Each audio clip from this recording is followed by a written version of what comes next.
आज जो पहला पैर है दया, उसको काट दिया कलयुग ने। यानी कि आज के समय में व्यक्ति के अंदर से दया खत्म हो गई। आज व्यक्ति अपने शरीर को लाल करने के लिए छोटे छोटे जीवों को मार करके खाता है। दया खत्म हो गई। ये भी किसी का लाल होगा। जब शरीर को लाल करने के लिए भी व्यक्ति जीव को मारता है तो एक बार भी मन में ये नहीं आता कि ये भी जीव किसी का लाल होगा, इसकी भी कोई मां होगी। दया चली गई और पवित्रता चली गई। हमारा धर्म सबसे ज्यादा पवित्रता पर टिका हुआ है। सबसे पहले घर के अंदर कौन सी वस्तु पवित्र होनी चाहिए? तो सबसे पहले पृथ्वी, घर के अंदर अन्न पवित्र होना चाहिए, क्योंकि जैसा खाओगे अन्न वैसा होएगा मन। तो जब हम जैसा घर के अंदर अन्न खाएंगे हमारी बुद्धि और मन वैसा होगा। तो आज के समय में जब हम भोजन बनाते हैं तो उस भोजन बनाते समय जो पवित्रता होती है सबसे पहले वो खत्म हो गई। आज उसी रसोई में भोजन बना करके खा रहे हैं, उसी में बना रहे हैं, चप्पल जूते पहन करके घुस रहे हैं उस रसोई के अंदर। तो बताइए पवित्रता रही कहाँ? अब आप घर में, घर किन किन के घर में ठाकुर जी है बताइए? लाला की पूजा, कन्हैया की पूजा किन किन के घर में होती है? केवल 4 घरों में। तो आप भी इस चीज को मानते हैं कि जहां ठाकुर जी को हम विराजमान करते हैं वहां पवित्रता होनी चाहिए। लेकिन बाहर से जो चप्पल जूते पहन करके हम आते हैं उन्हीं को रसोई में लेकर के घुस जाते हैं।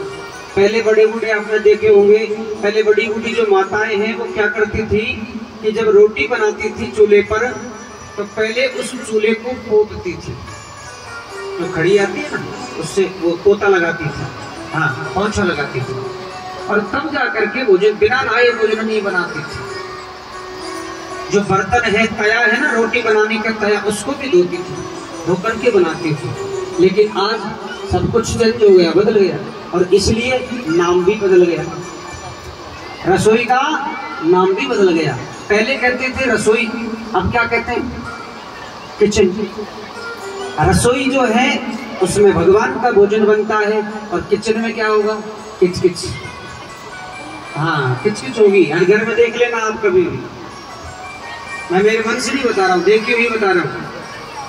रसोई में रोटी बनाते जा रहे हैं, सास बहू की लड़ाई चलती जा रही है, गाली चल रही है, रोटी बन रही है। अब जैसी तरह से आप भोजन बनाओगे, क्योंकि भोजन एक प्रसाद होता है, हम पहले ठाकुर जी को अर्पण करते फिर हम पाते। तो जब प्रसाद होता है और जब जैसे मन से आप बनाओगे फल तो वैसा ही देना है। यदि आप एक दिन आजमा करके देख लेना, रोटी बनाते बनाते गाते रहना गोविंद मेरो है, गोपाल मेरो है, और वही रोटी खाना, आपको मालूम चलेगा कि सारे दिन आपकी जो बुद्धि है, मन है, वो बड़ा अच्छा रहेगा, प्रसन्न प्रसन्न रहेगा। और एक दिन अपने पास में कोई फिल्मी गाना चला देना, कोई ऐसा चलाना फिल्मी गाना बिल्कुल बेकार वाला, और उस फिल्मी गाने को चलाते हुए भोजन बनाना, और उस भोजन को खाने के बाद पता लगाना उस दिन आपका मन कैसा रहे। अकस्मात आपको मालूम चल जाएगा कि वास्तव में जैसे मन से भोजन बनाते हैं बुद्धि भी वैसी हो जाती है। इसीलिए तो किसी बड़े ने कहा है ये कि जैसा खाओगे अन्न वैसा हो जाएगा मन। अब जैसा मन होगा बुद्धि भी वैसी होगी, अब बुद्धि जैसी होगी तो कार्य भी वैसा ही होगा। यदि व्यक्ति की बुद्धि खराब है तो वो गलती काम करेगा, यदि बुद्धि अच्छी है तो अच्छा काम करेगा, और यदि अच्छा काम करेगा तो जीवन अच्छा हो जाएगा। इसलिए मेन धुरी क्या है? बोले अन्न, पवित्रता। यदि पवित्रता आप रखोगे तो जीवन आपका पवित्र हो जाएगा, ये पक्की बात है। पवित्र अन्न खाओगे तो बुद्धि और मन भी पवित्र होगा, और बुद्धि यदि पवित्र है तो काम भी पवित्र होगा, और जब काम ही पवित्र है तो लक्ष्मी भी घर में पवित्र ही आएगी, और जब घर में लक्ष्मी पवित्र आएगी तो वो घर के अंदर खुशहाली लाएगी। प्रेम से बोलिए राधे राधे। इसलिए सबसे पहले माताओं अपनी रसोई को, किचन मत बोलो, रसोई बोलो। हम विदेश में नहीं बैठे, हम हमारे भारतीय परंपरा, हमारी भारतीय संस्कृति को लेकर के चल रहे हैं। यदि आप अंग्रेजी में बोल भी लोगे तो कौन सा आप बड़े विद्वान थोड़ी हो जाओगे कि भाई आपको लोग कहेंगे कि नहीं ये तो बहुत बड़ा विद्वान है भाई, इसने तो रसोई को किचन बोल दिया। कुछ नहीं होने वाला। अपनी भारतीय परंपरा, भारतीय संस्कृति को मत छोड़ो। राम जी ने हमें यही सिखाया। राम कथा सुनोगे आपको यही मिलेगा। क्या मिलेगा? प्रातः काल उठ के रघुनाथा, मात पिता गुरुनाथ वही गाथा। राम जी क्या करते थे? बोले प्रातः काल उठ के रघुनाथा। जैसे ही सुबह चारों भाई खड़े होते, राम जी, लक्ष्मण, भरत, शत्रुघ्न, तो सबसे पहले क्या करते थे? बोले मात पिता गुरु ना वही माथा। अपने माता पिता और गुरु के चरणों में हाथ से प्रणाम नहीं करते, माथा यानी सर, अपने सर को चरणों में रख करके प्रणाम करते। ये हमें सिखाया। राम जी ने सिखाया कि बड़ों के साथ में कैसा व्यवहार करना चाहिए, छोटे के साथ में कैसा व्यवहार करना चाहिए, छोटे भाई को बड़े के साथ में कौन सा धर्म निभाना चाहिए। जिसने राम कथा को अपने जीवन में उतार लिया उसका घर ही स्वर्ग है। प्रेम से बोलिए राधे राधे। इसलिए माताओं, सबसे पहले जिस घर की धुरी है रसोई, उसको पवित्र रखो। घर के अंदर यदि, रसोई के अंदर यदि कोई चप्पल लेके जाता है, बोले दूर बाहर ही रखो, अंदर नहीं आने का। यदि चोरी करे तो कहते नहीं कि आज की तुम्हारी रोटी छुट्टी, दूसरे दिन रखेगा ही नहीं। प्रेम से बोलो राधे राधे। हाँ, गृहिणी ग्रह मुच्यते। ग्रह किसी कहते हैं? ग्रह कहते हैं घर को, घर को कहते हैं। और गृहिणी बोले जो घर चलाने वाली होती है। वासुदेव ग्रहे साक्षात, ग्रह कहते हैं, घर को नहीं कहते। भागवत में श्लोक आया है, मैं आपको बताऊंगा कि जब भगवान कृष्ण कंस की कारागृह में देवकी के यहाँ गर्भ से अवतार लेते हैं, तो वेद व्यास जी लिखते हैं वासुदेव ग्रहे साक्षात। वासुदेव के घर में भगवान ने साक्षात जन्म लिया है। अब वासुदेव तो जेल में बंद है, फिर घर कहां से आ गया? तो एक विद्वान कहते हैं कि ग्रह जो है ईंट और मकान के घर को नहीं कहते, ग्रह कहते हैं गृहिणी को। गृहिणी ग्रह मुच्यते। गृहिणी को इसलिए घर कहते हैं क्योंकि घर को चलाने वाली वो है। व्यक्ति जो बाबूजी है, भाई साहब है, वो तो बाहर कमाने के लिए सुबह जाते हैं, शाम को आते, उसको क्या पता घर में क्या हो रहा है। घर को कौन चलाती है? बोले गृहिणी। अब गृहिणी चाहे तो घर को स्वर्ग बना दे, और गृहिणी चाहे तो घर को नरक का अड्डा बना दे। प्रेम से बोलिए राधे राधे। ये उनके ऊपर है कि वो घर को क्या बनाना चाहिए। घर में जो नियम बनते हैं वो गृहिणी बनाती है, न कि आदमी बनाते हैं। यदि गृहिणी पोछा लगा रही है तो बजाल किसी की हिम्मत नहीं जो पैर रख दे। हाँ, जब तक वो सूखेगा नहीं कोई पैर नहीं रख सकता, और यदि पैर रख दिया तो फिर अष्टभुजा वाली माता बन जाती है। प्रेम से बोलिए राधे राधे। हाँ, इसलिए नियम बनाना और नियम बिगाड़ना गृहिणी के हाथ में है।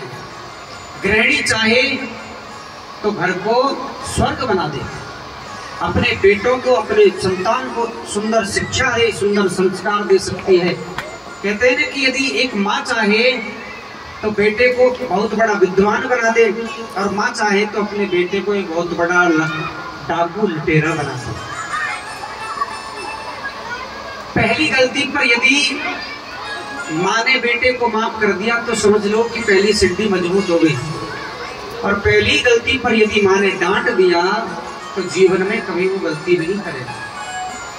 प्रेम से बोलिए राधे राधे। इसलिए मेरी माताओं, सबसे पहले घर के अंदर पवित्रता लाइए। भोजन कर रहे हो उसी हाथ से खा रहे हो, उसी से ले रहे हो, ये अपवित्रता होती है। हमेशा एक हाथ को स्वच्छ रखना चाहिए, झूठा नहीं करना चाहिए। एक हाथ से आप भोजन ले रहे हो, फिर दूसरे हाथ से आपको खाना चाहिए। ऐसा नहीं कि आपने सबको एक जगह इकट्ठा कर लिया, उसी में से लेते जा रहे हैं। अक्सर देखा है मैंने कई घरों में और समझाया भी है कि भाई देखो, हम इन चीजों में विश्वास नहीं रखते। आप अपने हाथ से डालिए, एक जगह मत रखिए, क्योंकि हमारी थाली के फिर वो लग रहा है, फिर वो झूठा हो गया, फिर वो तो पूरा ही झूठा हो गया। ये हमारी भारतीय परंपरा, भारतीय संस्कृति है स्वच्छता। तभी तो कोरोना में देखा होगा ना, बोले हाथ मत मिलाइए। ये सब जो विदेशी कल्चर जो था, विदेशी संस्कृति जो थी, धीरे धीरे कोरोना ने दिखा दिया कि विदेशी कल्चर क्या है, काम आया कि भारतीय कल्चर काम आया। बोले भारतीय तो आया। कोरोना में सब हाथ जोड़ने लगे एक दूसरे को, बोले भैया राम राम। ऐसे नहीं कि हाय हाय करने लगे, हाथ मिला के, सब हाथ बंद करा दिए। ये विदेशी कल्चर है, हाथ मिलाना, बाय बाय करना। हाय हाय कब किया जाता है? जब कोई व्यक्ति मर जाता है, हाय मेरा तो फलाना मर गया है? हमारी भारतीय संस्कृति कहती है कि यदि दूसरे को आप सामने वाले को प्रणाम कर रहे हो, नमस्कार कर रहे हो, तो हाथ जोड़ करके नमस्कार किया है। अलग अलग जगह की अलग अलग परंपराएं होती है। आप कहीं जाओगे तो कई जगह नमस्कार करने की जो पद्धति है वो है कि भैया राम राम, कोई कहता है भैया प्रणाम, कोई कहता है भैया नमस्कार। वृंदावन में जाओगे भैया राधे राधे, द्वारिका में जाइए भैया जय श्री कृष्णा, कहेंगे नहीं करेंगे? काशी में जाओगे तो हर हर बोले संभो। हर जगह का अलग कल्चर होता है, अलग संस्कृति होती है, लेकिन हाथ मिलाना और हाय हाय करना हमारी संस्कृति नहीं है। फटे जीन्स पहनना ये हमारी संस्कृति नहीं है। बताइए, पहले आपने देखा होगा जब कोई नितांत गरीब होता था बेचारा, वो मजबूरी में फटे कपड़े पहनता था। आजकल पैसे वाले फटे कपड़े पहन रहे हैं। बताइए, उल्टा जमाना आया कि नहीं है?